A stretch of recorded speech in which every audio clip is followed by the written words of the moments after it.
जनी जा कमाए कलकतिया राजा मारली सवतिया मतिया राजा जनी जा कमाए कलकतिया राजा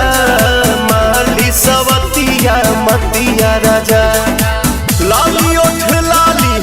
कनवा के बाली सुन होई ना के नथिया राजा जनी जा कमाए कलकतिया राजा मारली सवतिया मतिया राजा जनी जा कमाए कलकतिया राजा मारली सवतिया मतिया राजा।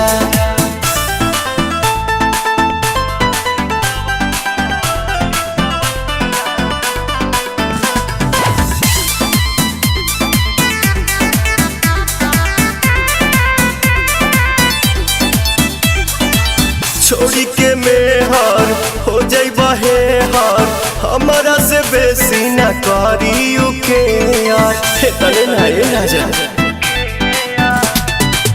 इज्जत के हानि करे पैसा जियानी करे केहू के न सूट बंगाल के पानी करे से जिया पटवा रात भर रोवा मन बना में हरी के बतिया राजा जनी जा कमाए कलकतिया राजा मारली सवतिया मतिया राजा जनी जा कमाए कलकतिया राजा मारली सवतिया मतिया राजा।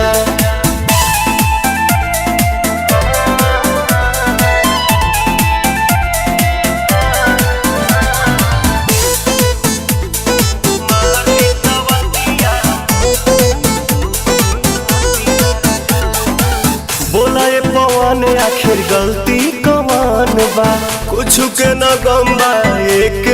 लम्बा